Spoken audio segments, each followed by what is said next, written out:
Hello, everybody, and welcome back to my classic USFL franchise with the New Orleans Breakers. The 2024 season comes to an end with the Berlin Thunder beating the Philadelphia Stars in the USFL Championship 37-10.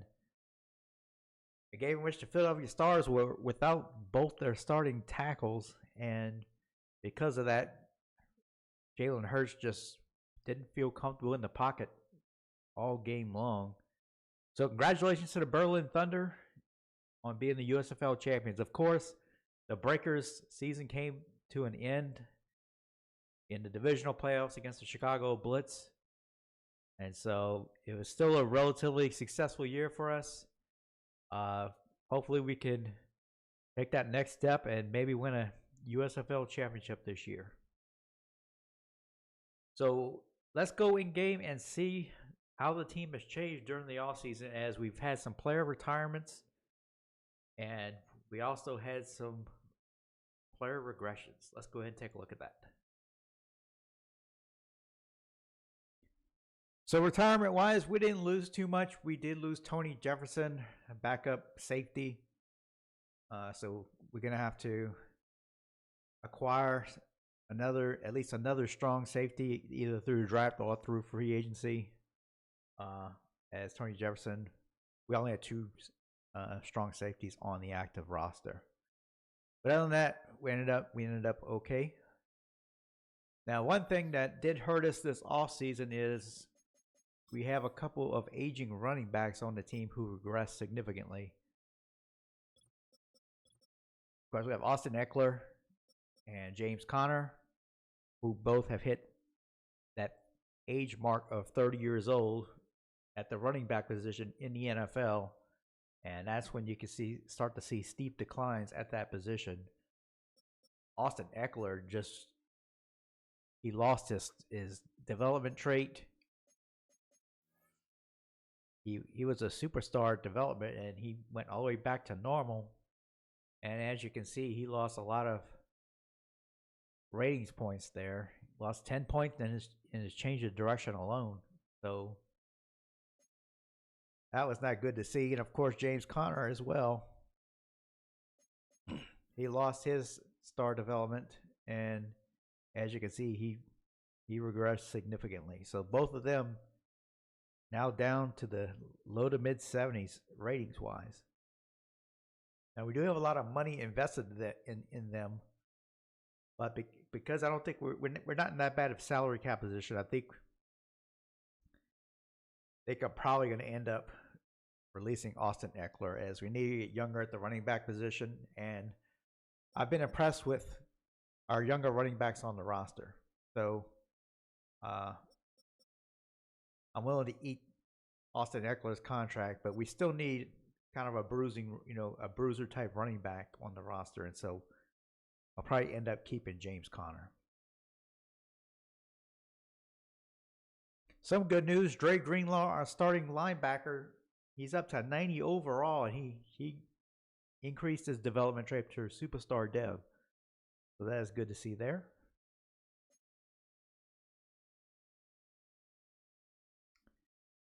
The wide receiver room is kind of I'm kind of torn on that, because while we do have Chris Olave, he has been injury prone. And he's by far our best receiver. We do have some good young receivers. Brian Thomas Jr. certainly improved a lot during the year last year. He's up to 79 overall. Wan'Dale Robinson has some success as well, and he's only 24 years old. But after those top three, not a lot of production and not a lot of skills. So we may need to upgrade this position group as well.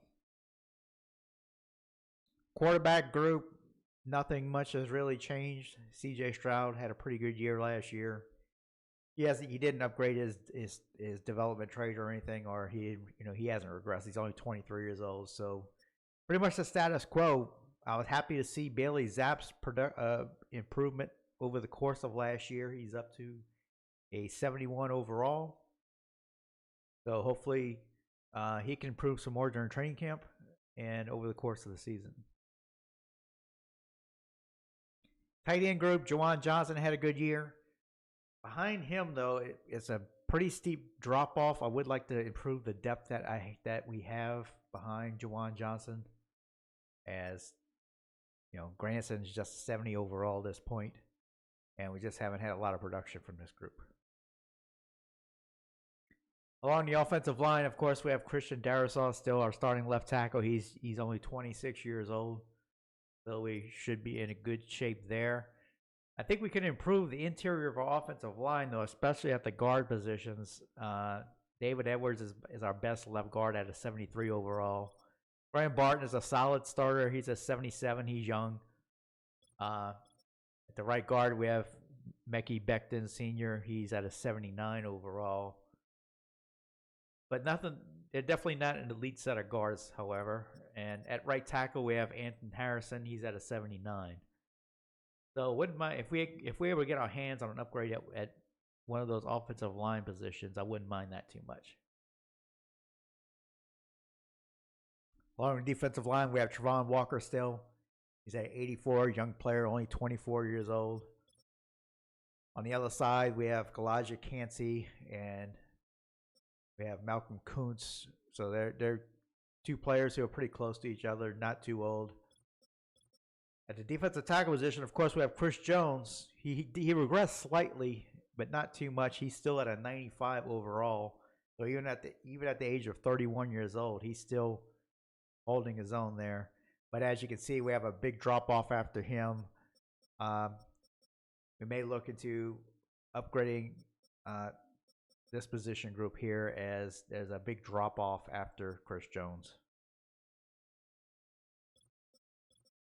At linebacker, I mentioned Dre Greenlaw earlier. He did upgrade his superstar to a superstar ability. He's at a 90 overall. We have Robert Spillane at middle linebacker. And we have Duke Riley backing him up. And on the outside, we have Damone Clark. So that position group's kind of a weak position group there, as he's only a 74 overall, and he's our best outside linebacker in that group. Now, Stephon Gilmore, we still have in the secondary, but he's 34 years old, and he's getting up there, and he did regress a little bit, but he's still our best corner at an 86 overall. Marcus Jones has improved steadily. He's at a 78 overall. And it's a pretty decent drop off after that. Hopefully some of these guys can improve in training camp, or we may look at upgrading this position group as well. At free safety, we have Trevon Moehrig at 81 overall, and we have Isaiah Oliver backing him up. And at strong safety, we have Jaquan Brisker, but he's our only strong safety on the roster currently, with Jefferson retiring.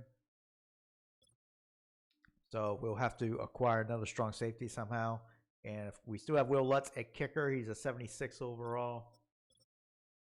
And we have Jack Fox at a 76 overall. A couple of head coaches got fired in the offseason. Robert Saleh got fired from the Dragons, and Kevin Stefanski got fired from the Ohio Glory. Of course, as tempting it is to fire Dennis Allen, we're going to keep him. It'd be hard to fire your head coach if you go win 13 games the previous season. All right, let's look at, we have a storyline here, a press conference. I always love these. Let's go ahead and see what this one is about.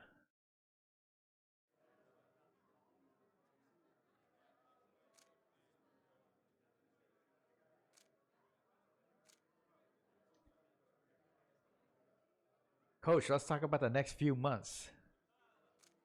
What is your plan for the upcoming offseason?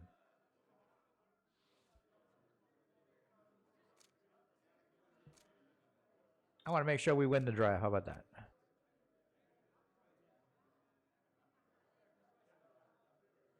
What does that mean? What does that question mean? This is one of those things where I have to do what I say. Draft a difference maker in the first 3 rounds, 80 plus overall. Or draft a sleeper in the 5th through 7th. Well, that's gonna be. Well, I didn't click anything. It just selected it for me.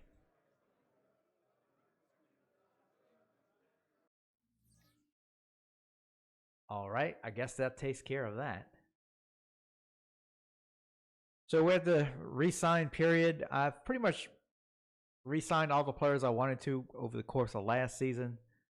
This is the last opportunity. I think Rashard Lawrence, I'll offer him something as he can provide some depth.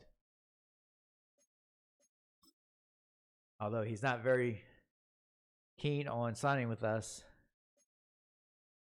we'll offer him a player-friendly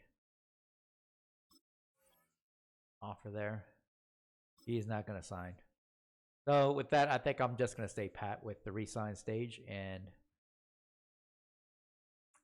go into free agency. All right, we have a players meeting. Let's see what this is all about. Go on the practice field. Coach, my agent's been telling me that my number one motivation should be more meaningful. What's your motivation? And this is Chris Olave.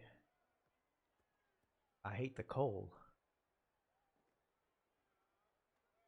Would you change that about me? No, I don't want you to change.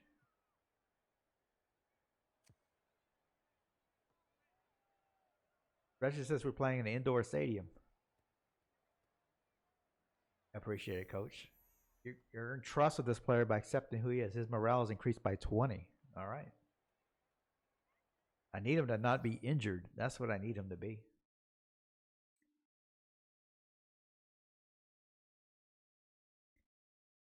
So the scouting combine has completed, and a bit of a weird draft as Conrad Myers was a top 5 projected player, and we scouted him 100%, and his talent is round 3 or 4, so he appears not to be nearly as great as people were projecting him to be. Unfortunately, we're not going to be drafting until the 20s.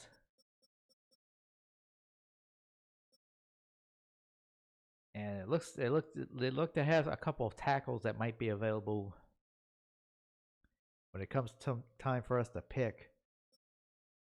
We also have Deontay Horn here.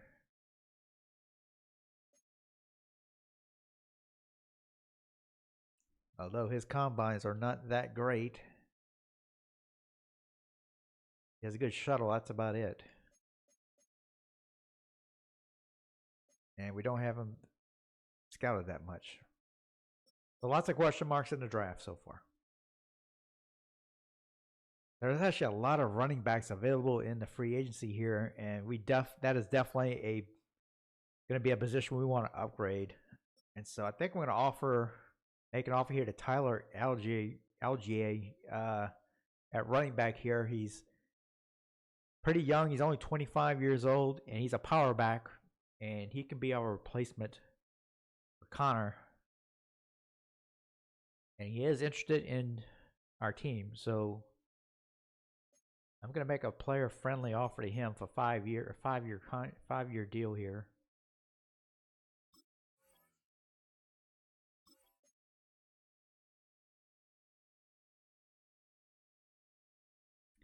Alan Lazar is a receiver, I think, who can help us, as he's more of a physical type receiver, and I think we can use an upgrade there. I think we're gonna make a contract offer to Alan Lazard here at the wideout position. I'll make him a neutral offer.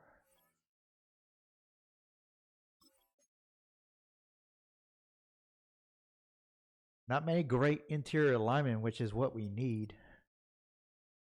Connor McGovern, who actually played for us a little bit, he's the best center. And not much doing at right guard either.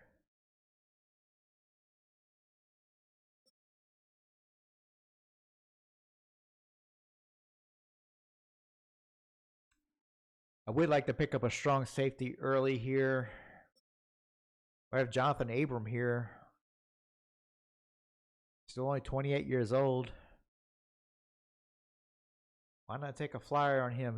As he is somewhat interested. And we'll go ahead and give him a neutral offer here.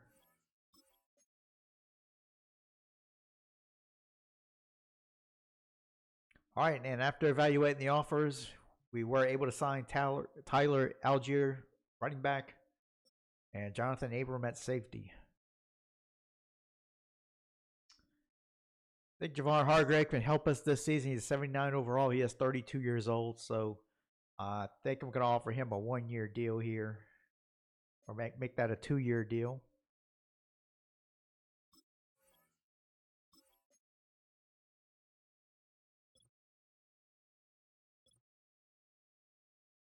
We can use some depth at middle linebacker. I'm going to make a neutral offer to Landon Roberts here.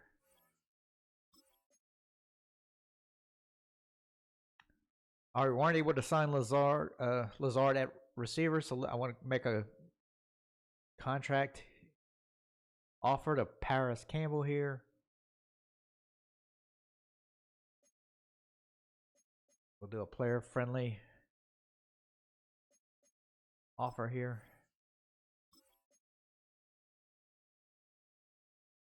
All right, we were able to get a few more signings here. We were able to sign Paris Campbell. We signed Jonathan Abram. And Landon Roberts gives us depth at linebacker. And Javon Hargrave.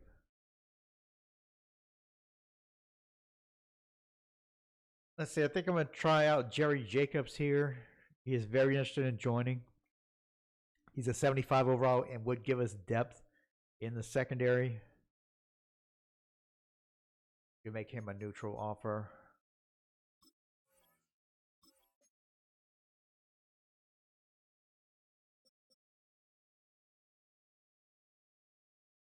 So we weren't able to sign a corner in the first free agency stage, so I'm going to go ahead and make a contract offer to Damari Mathis here. As I think we need some depth at the corner position. I'm going to make offers to a couple of corners actually before I evaluate the offers.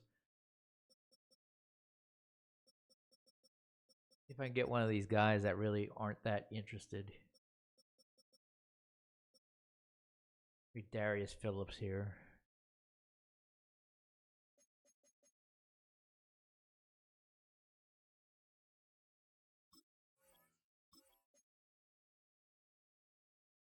And I think I might look at some defensive tackles maybe here. All right, we were able to sign Damari Mathis, a corner. I think that pretty much does all the players that are available. That matches maybe some of the needs that we had. Would love to sign a punter, but there's really no punters available that are worth anything. So I think I'm ready to move on. So we're not picking actually till 28th.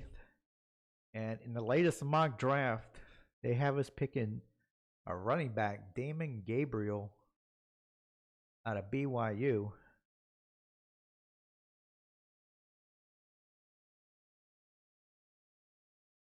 If I can click on him, there we go. He's a round 1 or 2 projection. I only have him scouted 60%, but he has F ball carrier vision and C to F break tackle.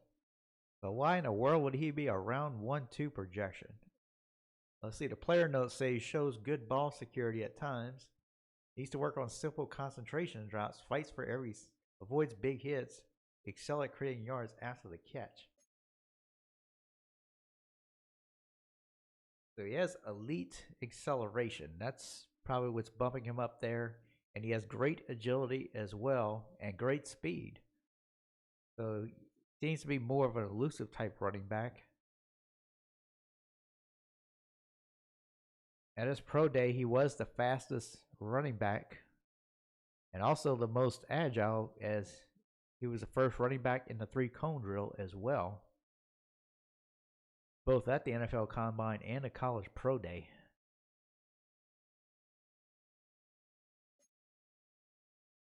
So he could potentially be somebody who and replace Eckler, but it's not as big of a need for us as it once was, and running backs are a dime a dozen, so it would be tough for me to pick a running back in the first round, but it all depends on who else is available at that position. I'm gonna take a flyer out on Jalen Mayfield here, because why not? We could use the depth. Bill Murray is our backup right guard. He's only a 66 overall. So why not make him an offer here?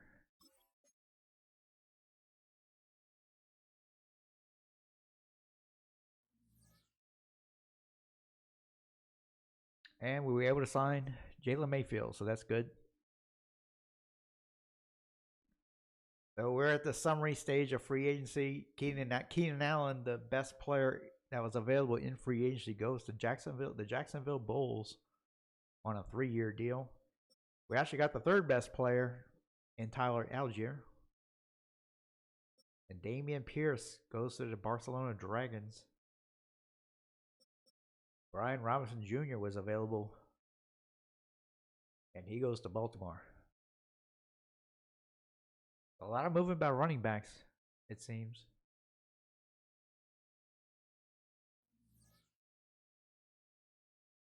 So now we get to pick 3 players to have private workouts with, and first player I'm going to go with is Tanner Parker, the tight end here. He might be available around the time we pick late in the first round. He doesn't have much blocking power, but does have a lot of awareness and agility type skills. He has potential to have great medium route running, run block finesse, run block. Just a lot of potential that he has there. Right here it says he has elite agility and great acceleration. So I kind of like that. So I want to take a flyer out on him. So Tanner Parker is definitely going to be a player I'm going to schedule workouts with if I can get back to the screen.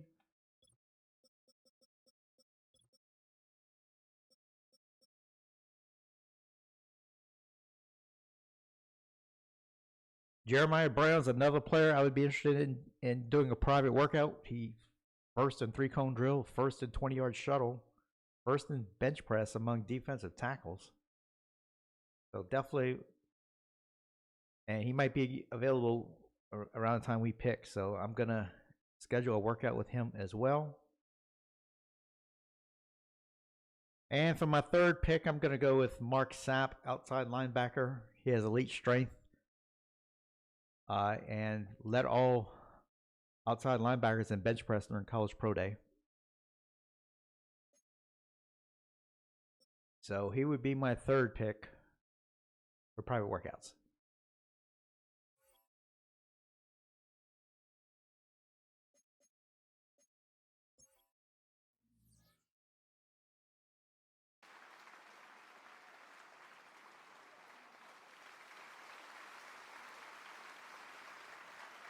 And it looks like the first pick is in for the Birmingham Stallions, as Bradfield goes to the Stallions. Right tackle, not a big surprise there.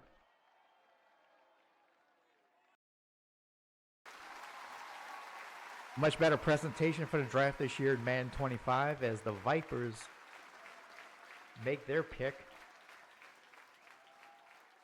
As Man goes second overall. He is the tight end. Unfortunately, the Breakers do not pick until the 28th pick. We're not going to watch all these picks, but I just wanted to watch the first few picks here and see what the presentation looks like. As the Washington Federals are on the clock, and their pick is in. And it looks like Enrique Charles.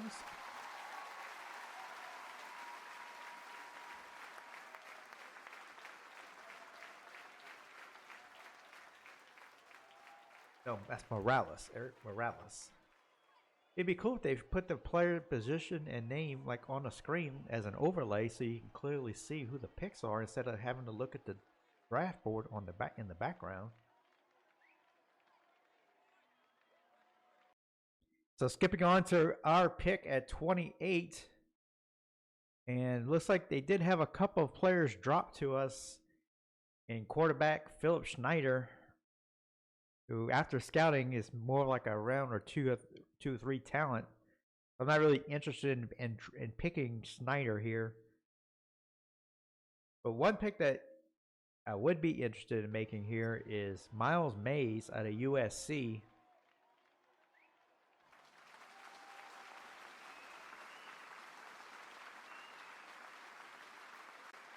As he comes onto the stage.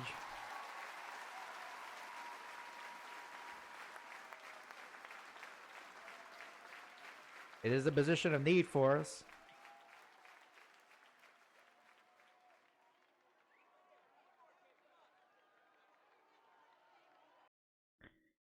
So we're ready to make our second pick here. Taking a look at Nick Philbin here as strong safety. He has great physicals as he reached the top end, near the top of all safeties here in both combines. So I think the determining factor is how good are his skills. As you can see here, he actually has 8 in man coverage, which is tremendous for a strong safety. B awareness, B catching, B hit power. Looks like he wouldn't be a bad pick in this spot.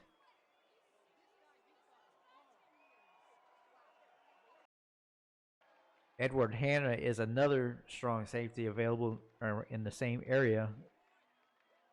His physicals don't seem to be nearly as good though, as he's has great acceleration, but besides that, nothing else really jumps out, and his skills doesn't seem to be as good as the other player. Andrew Callaway is still available, tight end.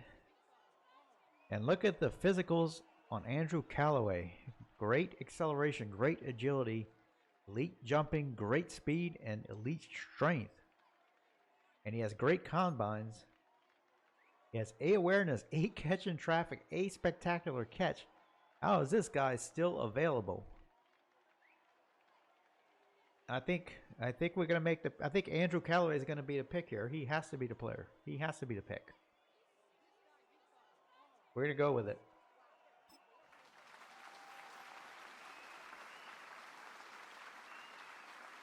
Do we get to see Andrew Callaway get his jersey too, or is it just the first round picks that can see that? Okay, so we do get a little cut scene here. Okay, yeah, so we get to see him put the cap on, the Breakers cap. Good pick. B minus.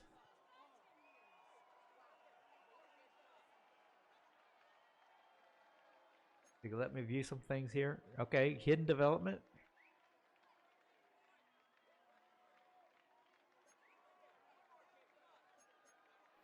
All right, so it seems like a pretty good pick there. So for a third pick, I'm taking a look at Mitch Ingram here at strong safety. He is the fastest strong safety in the draft, runs about a 4.4. He also has the highest vertical jump of any strong safety as well. However, his skills aren't very impressive at all. D, a lot of C's and D's mixed in there. Play recognition, that is not good. D in tackling, I don't like that for a strong safety, so I think we're gonna have to go somewhere else. Dominique Stamper still available. One of the fastest corners in the draft, but doesn't seem to have a lot of agility. He can jump. And his bench press went from 10 to 14 between NFL Combine and the College Pro Day. Very average coverage ability. And that's being generous. D play recognition. So once we get in this part of the draft, Many of these players are just going to be flawed. But I'm going to continue looking. So looking at some trade offers to trade down. The best deal that I see I can get maybe is with the Philadelphia Stars, just dropping down a few picks here. And not getting me much, but it's better than nothing. Getting a 7th round pick this year and a 7th round in 2027. Well, not sure how crazy I am about that now that I think about it.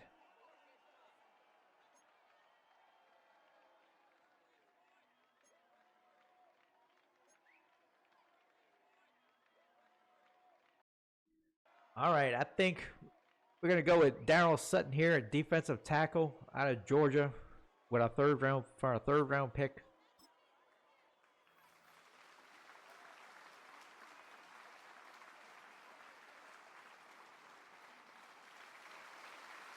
This could be a boom or bust type player.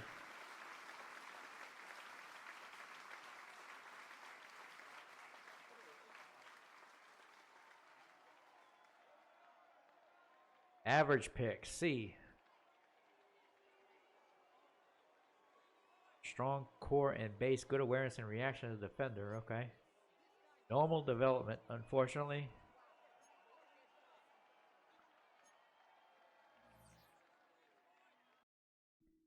I think Garrison Edwards will be the pick in the 4th round. Fastest wide receiver in the draft.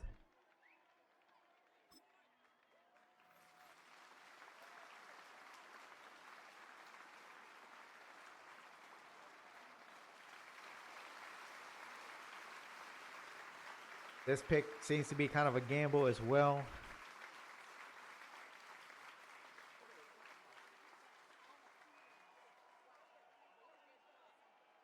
Average pick. Normal development. And we're going to take another linebacker, and Alan Cosby.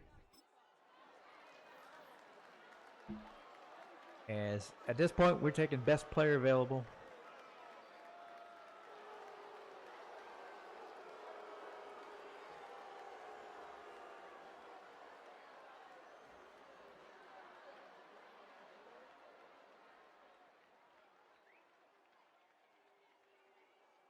Well, that looked like a good pick there. In the 6th round, we're going to take Sergio Meadows, as the pickings are slim at this point. Not really expecting this to be a good pick.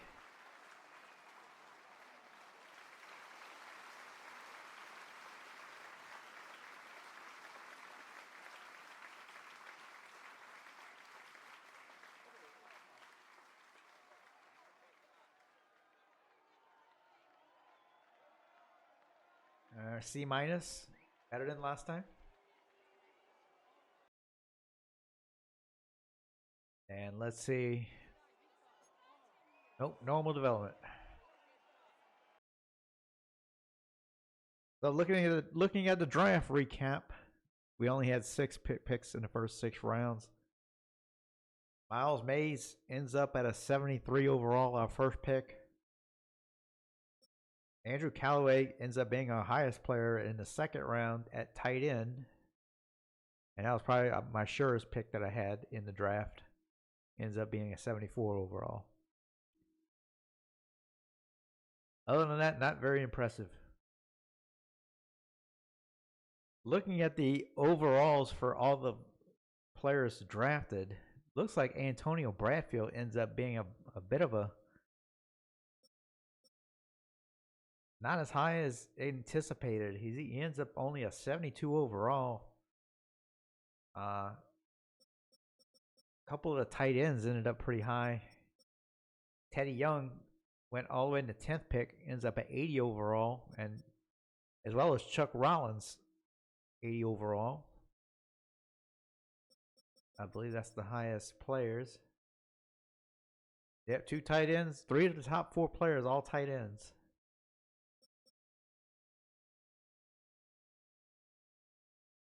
So, very strange draft in my opinion.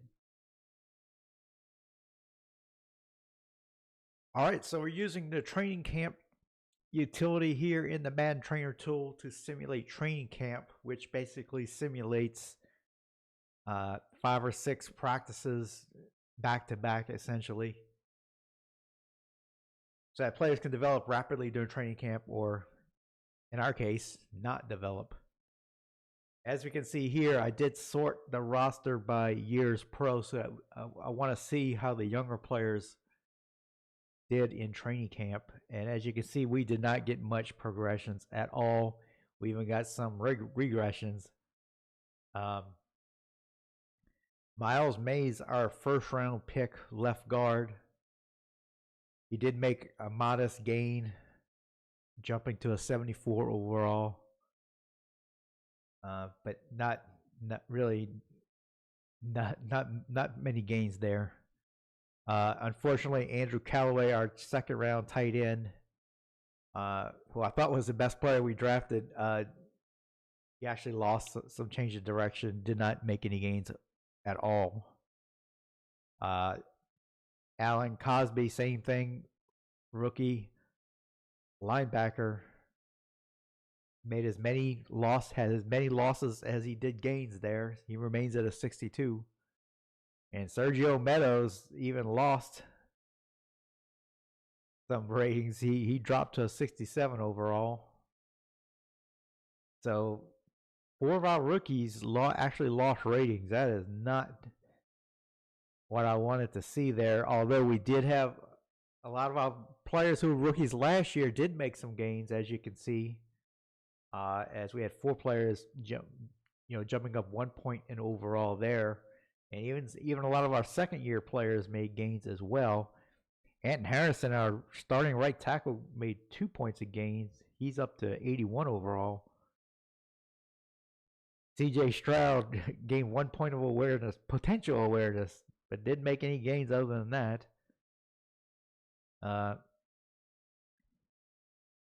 Eric, I can't even pronounce that. He gained 1 point of overall and a bunch of potential. He's up to 67. Chris Olave gained a point of overall and a bunch of potential. He got some deep route running. He's up to an 87 overall. Tyler Algier, the halfback that we signed in free agency, gained 1 point overall. He's up to an 85. Christian Darrisaw, star left tackle, gained 2 points of overall. He's up to 92 after making substantial gains in pass block finesse. That's good to see there. So, and Austin Eckler lost another point of overall. He's down to 74, lost speed and acceleration. Not surprising there. And Chris Jones, our star defensive tackle, maybe our best player on the team. He's up to 99 in awareness, and he jumps up to 94 overall. So, I think we had a bunch of players make gains in training camp, but our rookie class did not do well at all and did not hardly make any gains. Just to show you a comparison of our draft class, let's take a look at some of the other teams around the USFL's draft class and how they did. Let's take a look at the defending champion Berlin Thunder. And wow, look at that. Almost the entire draft class made significant gains. All except one of their rookies.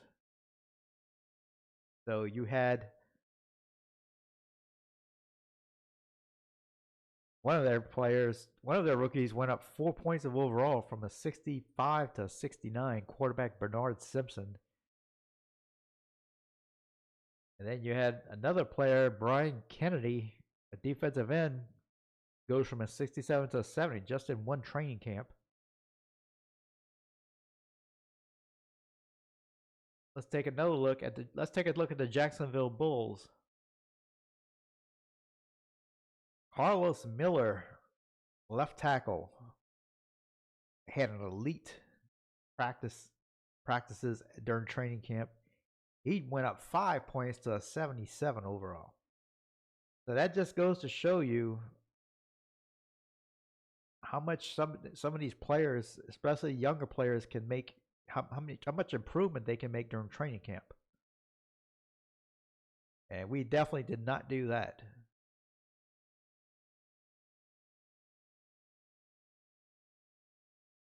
All right, we played 3 preseason games, and we went 2-1.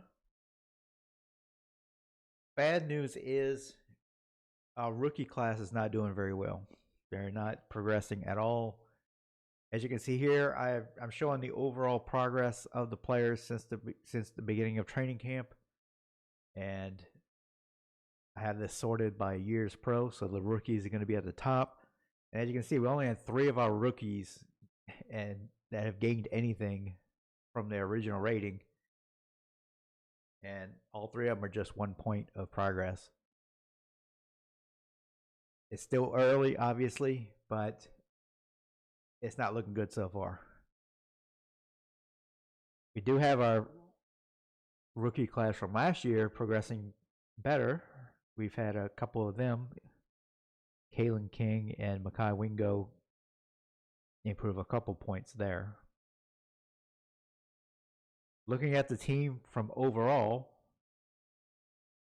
couple of our star players continue to progress. Christian Darrisaw has improved better than anybody on the team this year so far, gaining 3 points since training camp. He's gone from a 90 to 93 so far this year. So that is good there. And Chris Jones continues to progress. He's up to 95 now. He's at the elite level now. So hopefully some of our younger players can start progressing. Otherwise, it's going to cost us in the coming years. Back in game, and let's do a quick media interview, and then we're going to have to cut 14 players. So a lot of tough cuts we're going to have to make here.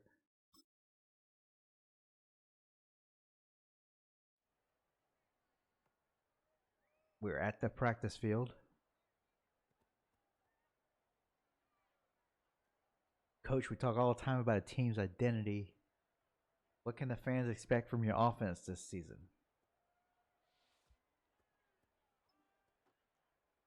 Well, I hope we can be balanced. How about that? We're going to be balanced on offense.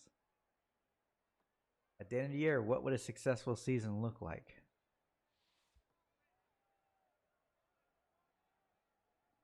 I don't know. I say we run the ball 50% of our offensive plays.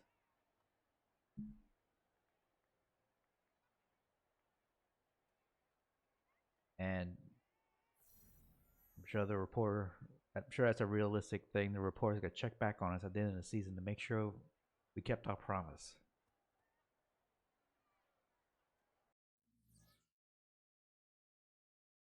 All right, so now I need to cut 14 players. I'm going to do that offline. And then we'll give an update on the roster. All right, so I got the roster down to 53. It looks like one of my practice squad players already got stolen. However, it looks like the Chicago Blitz signed Daryl Sutton from my practice squad, so we'll have to remedy that. Let's go ahead and set the season goal.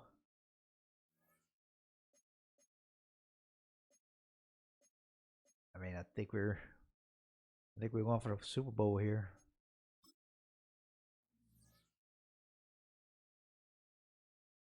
We'll choose the draft class. We're going to keep the auto-generated rookies.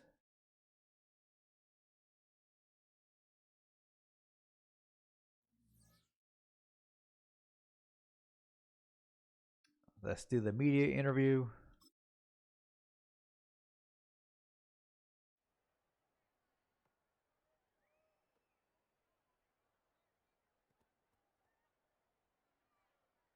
Coach, going into the season, what area of the team is the strongest? Our defense, I think.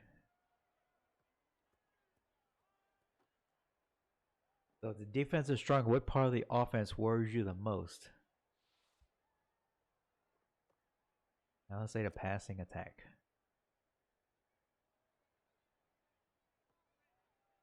Can you be more specific? I'm most concerned about the wide receivers, I think. What would successful season look like statistically? Why are they so worried about statistics?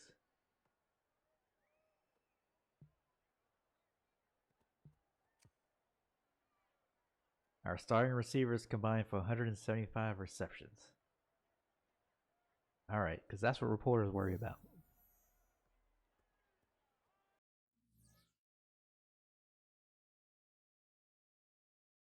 So just to go over the roster after the cuts and everything, I did end up keeping James Conner and Austin Eckler both, with Tyler Algier starting.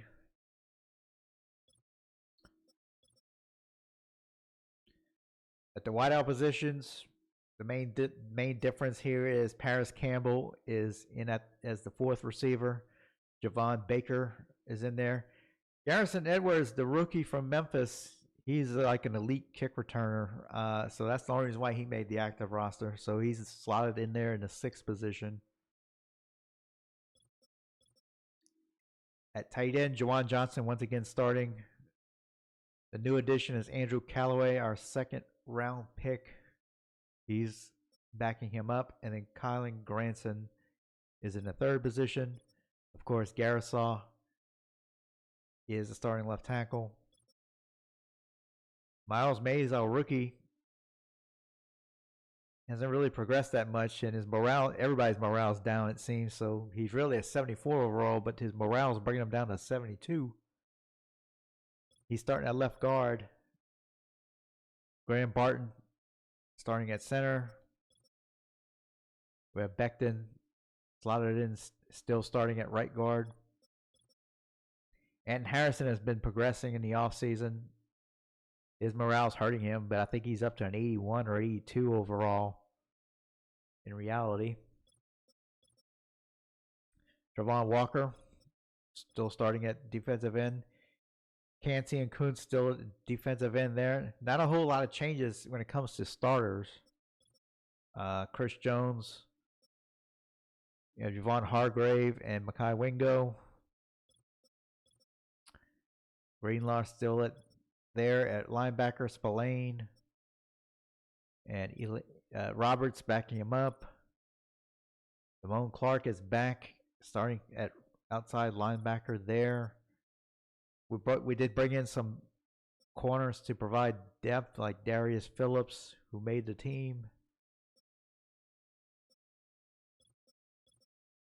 We have Trevor Moring still starting at free safety. We brought in Jalen Mills to back him up. And we have Javon Brisker at strong safety, and we brought in Jonathan Abram to back him up as well. As I mentioned earlier, kick returner, we're going to have Garrison Edwards, the rookie. He's a 94 overall, returning kicks. We'll see how that works out. And go from there.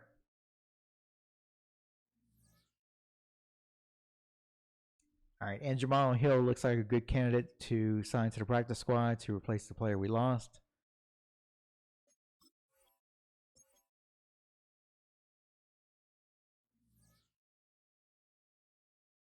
And so I think that's going to do it. I'm not going to play a game on this video. I will live stream it at some point. Our first game is against our division rival, the Tampa Bay Bandits, on the road. I'm going to end the video here. I'm excited and looking forward to this next regular season. See if we can make it all the way. I think this team can compete for the championship and go deep in the playoffs. We'll see what happens. Be on the lookout. I'll be live streaming games, more and more games as the season progresses. If you enjoy this video, be sure and like and subscribe, and I'll see you next time.